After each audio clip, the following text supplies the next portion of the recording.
बढ़ते आगे। आगरा में घी कारोबारियों पर आईटी की कार्रवाई, मिलावटी घी और काला धन बरामद किया गया है। रियल एस्टेट में भारी निवेश के सबूत भी मिले हैं। 35 ठिकानों पर छापेमारी की गई है, दबिश दी गई है। अंतिम फेज में जांच, नकदी, जेवर और दर्जनों लॉकर सीज किए गए हैं। मिलावटी घी मामले में एक्शन की तैयारी है। आगरा घी कारोबारियों के ठिकाने पर आयकर विभाग की सर्च अब अंतिम स्टेज में है। रियल एस्टेट में निवेश के दस्तावेज मिले। बीते 2 साल में आगरा समेत कई शहरों में जमीन की खरीद हुई है। कई दस्तावेज भी बरामद किए गए हैं आईटी विभाग की तरफ से। हमारे साथ हमारे सहयोगी मानवेंद्र मल्होत्रा इस खबर पर ज्यादा जानकारी के साथ आगरा से जुड़ चुके हैं। मानवेंद्र, क्या कुछ है ये पूरा मामला? आईटी विभाग को क्या कुछ सबूत मिले?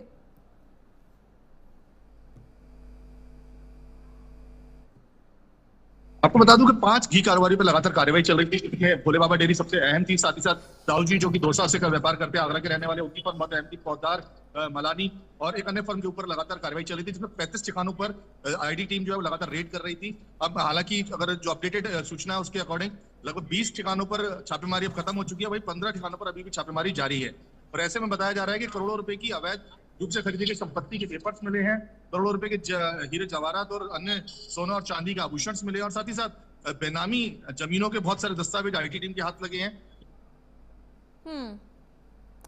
बिल्कुल ऐसे बेहद अहम सवाल ये है, क्योंकि आईटी विभाग की टीम की तरफ से 35 ठिकानों पर छापेमारी की गई है। मानवेंद्र, कहां ये छापेमारी की गई है? किन किन ग्रुप पर दबिश दी गई है आईटी विभाग की तरफ से? आपको बता दूं कि आगरा सहित अगर बात की जाए तो यूपी के कई जगह पे, यूपी बुलंदशहर, आगरा और साथ ही साथ बात की जाए राजस्थान के धौलपुर और जयपुर, दौसा, उदयपुर, जोधपुर और कई अन्य राज्यों में भी टोटल 35 ठिकानों पर मिला के पूरी कार्रवाई की गई थी, जिसमें करोड़ों रुपए की संपत्ति के जो अवैध रूप से खरीदी गई उसके दस्तावेज आईटी टीम के हाथ लगे हैं। साथ ही साथ कई ऐसे अहम दस्तावेज हाथ लगे हैं जिसमें साफ तौर पर पता चल रहा है कि जो संपत्ति खरीदी गई है उनके लिए पैसा जो है वो कहीं ना कहीं से 2 नंबर से यूज किया गया है। घी के व्यापार के अंदर और जो दूध के व्यापार के अंदर पैसे का लेन देन कैश पाया गया, करोड़ों रुपए का कैश लेन देन के दस्तावेज जो है वो आईटी टीम के हाथ लगे हैं। आगे इस पूरे मामले पर क्या कुछ खुलासे होंगे देखना बेहद महत्वपूर्ण होगा। बहुत शुक्रिया मानवेंद्र आपका इन तमाम जानकारियों के लिए। आप निगाह बनाए रखिए तो इस पूरे मामले पर आईटी विभाग लगातार कार्रवाई कर रहा है। खबरों बढ़ते आगे। उत्तराखंड के रुद्रपुर में कांग्रेस विधायक तिलक राज के बेटे और पार्षद सौरभ राज पर जानलेवा हमला किया गया। बताया जा रहा है कि आवास विकास क्षेत्र में 3 नकाबपोश बदमाशों ने लाठी डंडे और रॉड से उन पर हमला किया है। वहीं गंभीर रूप से घायल सौरभ को आईसीयू में भर्ती कराया गया है। घटना के बाद इलाके में तनाव है। वहीं बीजेपी ने मामले में निष्पक्ष जांच की मांग की है और साथ ही साथ पुलिस प्रशासन पर भरोसा भी जताया है। फिलहाल पुलिस प्रशासन सीसीटीवी फुटेज खंगाल रहा है। इस पूरे मामले पर सियासत भी तेज है। दूसरी तरफ भारतीय जनता पार्टी की तरफ से भरोसा दिलाया गया है कि इस पूरे मामले पर कार्रवाई की जाएगी।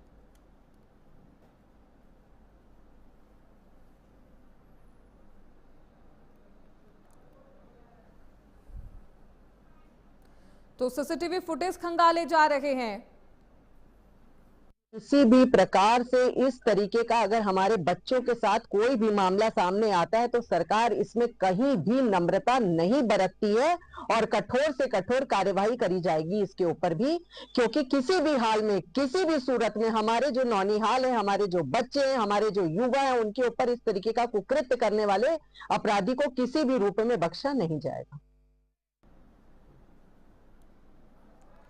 उत्तराखंड के रुद्रपुर का ये पूरा मामला है जहां विधायक के बेटे पर जानलेवा हमला किया गया है। 3 नकाबपोश बदमाशों ने सौरभ को पीटा है, उसके साथ मारपीट की है, लाठी डंडे से उस पर हमला किया गया है। हालांकि इस पूरे मामले पर सियासत भी तेज है। दूसरी तरफ पुलिस प्रशासन सख्त कार्रवाई कर रहा है।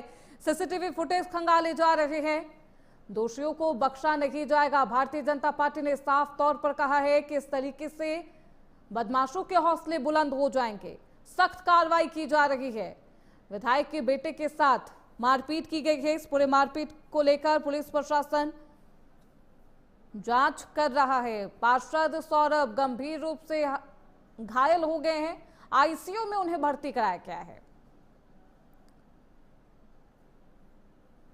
उत्तराखंड के रुद्रपुर का ये पूरा मामला है, जहां विधायक के बेटे पर जानलेवा हमला किया गया है।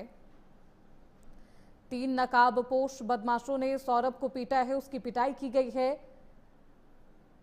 पार्षद सौरभ गंभीर रूप से घायल बताए जा रहे, आईसीयू में उन्हें भर्ती कराया गया है। हालांकि खुद विधायक की तरफ से भी साफ तौर पर कहा गया कि जांच की जा रही है, सीसीटीवी फुटेज खंगाले जा रहे हैं।